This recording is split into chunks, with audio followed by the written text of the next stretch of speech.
Hi, and welcome to 10 Kids, 2 Docs, Parenting Insights from Pediatrician Moms. I'm Dr. Sylvia Bank. And I'm Dr. Vivian Carlin. Welcome back.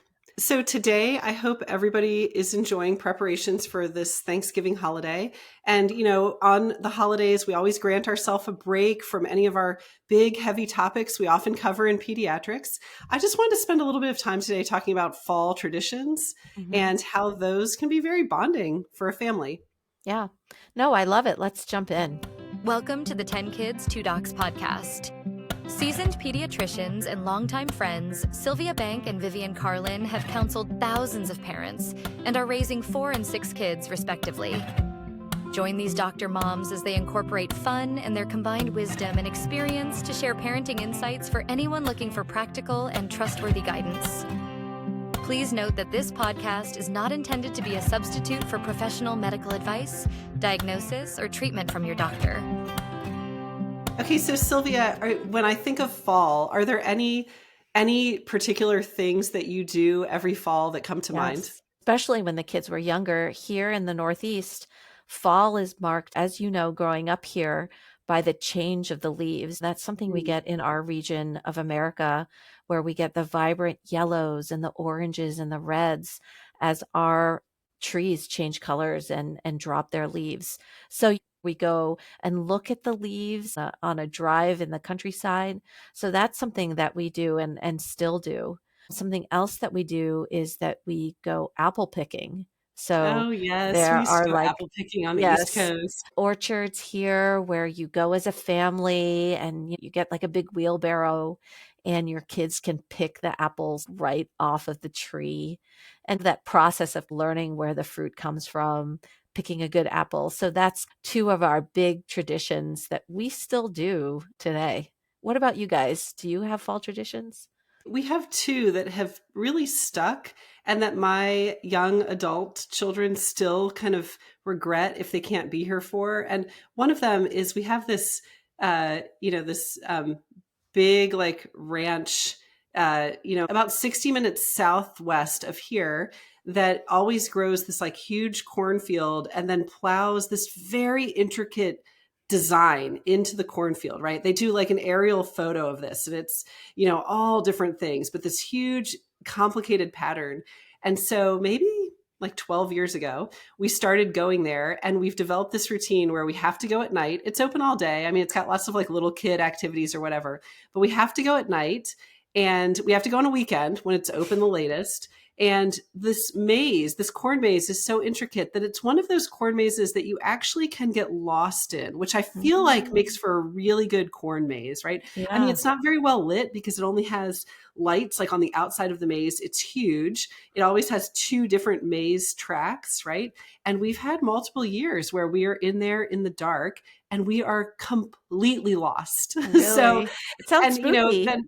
yeah, it's so fun. And then my husband is pulling up the aerial photo. And, to give you an example, I think one year it was a train. And if you can imagine how a train has that front grate part on it, that's kind of like a right triangle, right? Like there was an entrance into that grate part in the middle of the maze.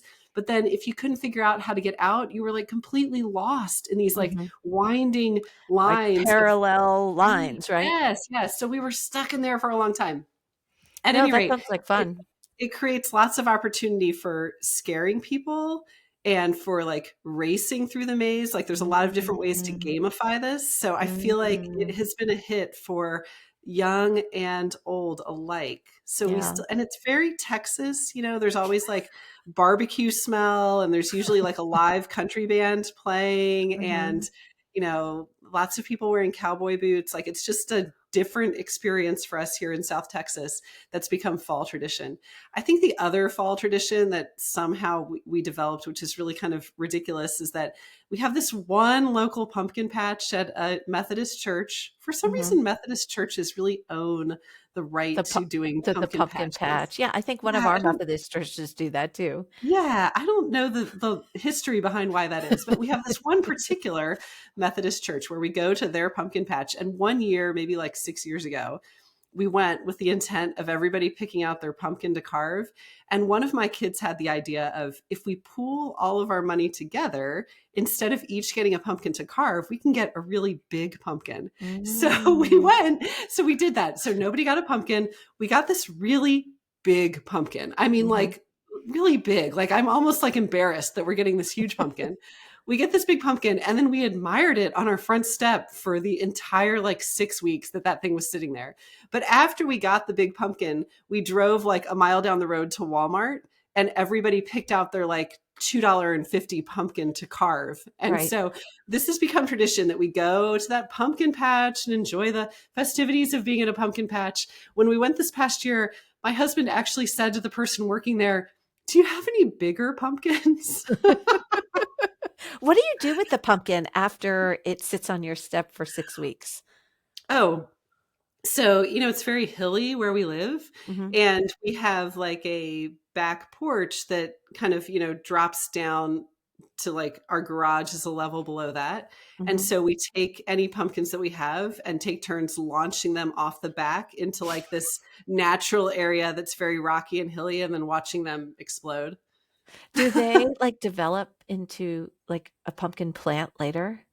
Oh, I have a son in particular who has tried every year to save our pumpkin seeds and then grow pumpkins. And I think we have actually in our garden, not where they land. It's too like, it's not soil but in our garden, I think we actually have successfully grown maybe one pumpkin, but it's like from an entire vine that takes up half of the garden box. And then maybe we get one. We really can't do it well. It's not low very yield, effective. right? Low yield gardening. But the other tradition we have with that is that we have also, not me, I never participate. I'm just kind of like clean up and support.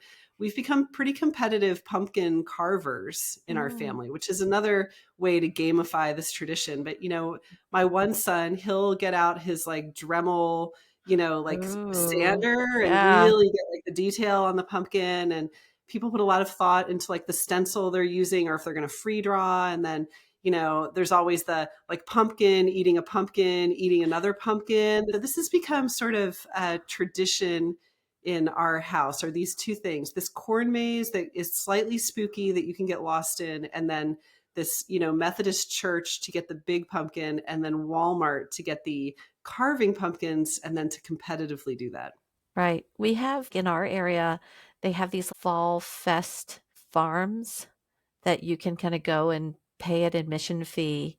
And it's good, wholesome fun. And I think your story of your corn maze reminded me of this, where they'll have a series of fun things, whether or not it be like one of those bounce pads, some slides, different stations, like all around this huge farm, including probably a smaller scale corn maze, where you just kind of go and have some outdoor, wholesome, good fun.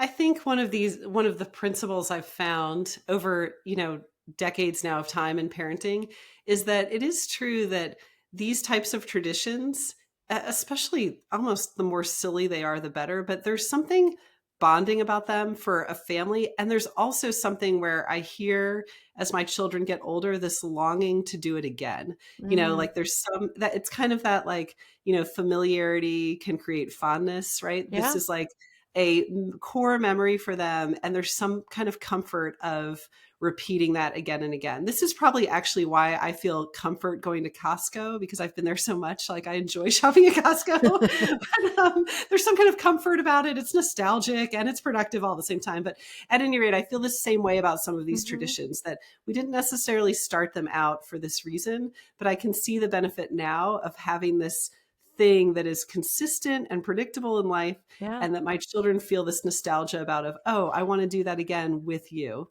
No, my children feel definitely that way about Thanksgiving, right? We do a set Thanksgiving thing where we have a local turkey trot with our YMCA, and my children are runners, so they'll run the turkey trot in the morning, and they always look forward to the Thanksgiving meal that I make. And I've actually made it for your family when it wasn't Thanksgiving as well, the traditional Thanksgiving meal.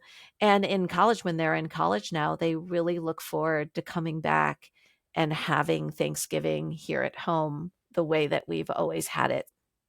Yeah, I think that's like something maybe I took for granted when they were growing up that we just naturally were doing.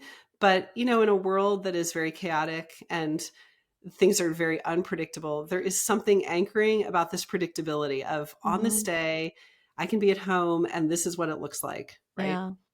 Yeah, my college age kids have actually taken the apple picking tradition and done it on their own. So I've definitely heard them organizing their friends up in their schools to go apple picking and then do an apple pie bake off, which is what we did at home, making different kinds of apple pies, but in a more competitive like fashion. Let me make Mm, a lattice top or let me make something special with my pie. So it's also great to see your children carrying on your traditions even without you, their mhm. friend groups, and maybe someday with their families, right? So one of the traditions that I actually started when my children got older was that we actually do some pretty aggressive Black Friday shopping now on the Oh, Thanksgiving weekend, I'm where sure they love that. yes, where we'll wake up at like 5 in the morning. Before it got crazy, they were even starting it at midnight the night before, but 5 in the morning now, we'll wake up, whoever wants to go, and we'll kind of go to the mall and try to get the good sales and Black Friday shop. And so that's something that I've been trying to implement with them, and whoever wants to come, if you don't feel like waking up and coming, you don't have to. But I think my kids have talked about looking forward to going Black Friday shopping this year. So that's something that we're trying to implement as a more adult thing to do. Oh, yeah, that's a fun teenage young adult tradition to have. Mhm. Especially, I know this would work for my children, especially if I couple it with, and we'll stop at, pick your own coffee place, whatever. There's so many. Mhm. We'll stop at this coffee place and you can get a specialty drink. Oh, man, Right. that would seal the deal. Yes.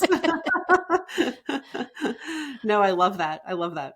Well, this has been fun. We just want to wish everyone a happy Thanksgiving. I hope that you're able to enjoy some time off with your family, some time off from school, and some time off from the regular routine, and just enjoy that time together as we continue in this parenting journey. This is 10 Kids, 2 Docs. I'm Dr. Vivian Carlin.